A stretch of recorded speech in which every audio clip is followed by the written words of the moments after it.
I'm sorry, on-chain looks bullish. I don't care what other people on the internet are saying. To be frank, I don't care. As you see here, breaking, 21 shares will launch in Australia's second Bitcoin ETF. Now, okay, I will admit that's slightly bearish, just slightly. And the reason I say this is because the last ETF that got launched, the market dropped like 50%.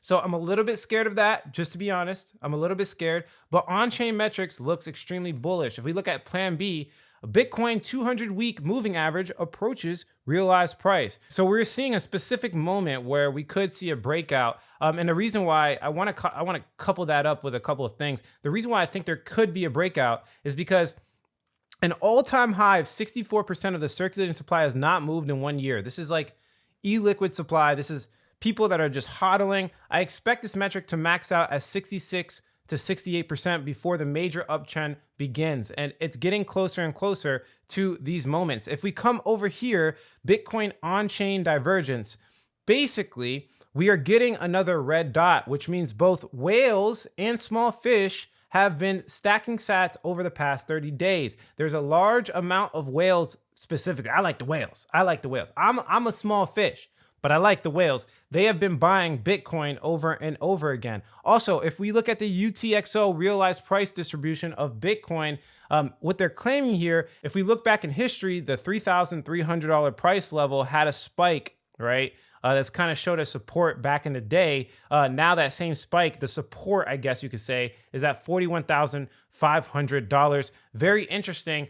We are starting the fifth great bullish cycle. I don't know what this guy means by this specifically. I just thought it was interesting. But what he's looking at is a 2-week time frame of Bitcoin, and he's looking at specifically a momentum oscillator that dipped below the line or bounced off this line and is moving up. So he's calling the cycles based off this oscillator. I think that's very interesting as well. We have to look at every perspective. Again, e-liquid supply is going parabolic. The amount of e-liquid, what they mean by e-liquid supply is supply that's not moving. It's not liquid. It's not moving across the market. It's just sitting there. It's going parabolic, guys. It's going parabolic. And then bringing it to the last, what I was saying before, whales are accumulating. Bitcoin whales have been accumulating for over a month now. This is Will Clemente. And I don't know, like, maybe it just takes a long time to play out. Maybe we should just all ignore the short-term noise of the market. We should ignore all of the bears. But I just think that if we see, consistently on-chain metrics being bullish, maybe it's, I don't know. You guys tell me, what do you think in the comment section below? Do you think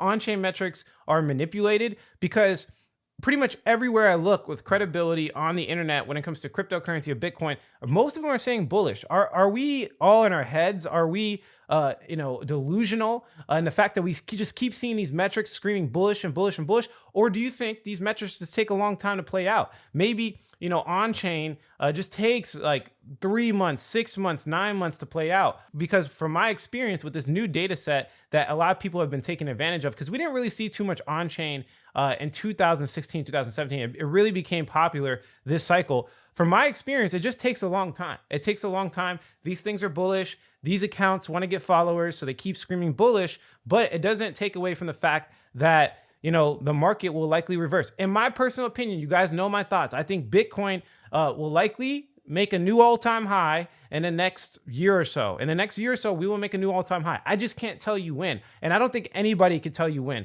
But what we could tell you is that whales are accumulating. Massive amounts of whales have been buying Bitcoin, and small fish are accumulating. So this tells you one thing. Do you want to trade with the whales, or do you want to trade with the dumb money? I don't know. Ask yourself that question. If you like the quality of this content, hit like. If you don't, leave some constructive criticism. Subscribe for more video updates. And like I always say, if you don't get with it, you will get left behind. Thanks for watching this video, guys. I love you. Catch you in the next one.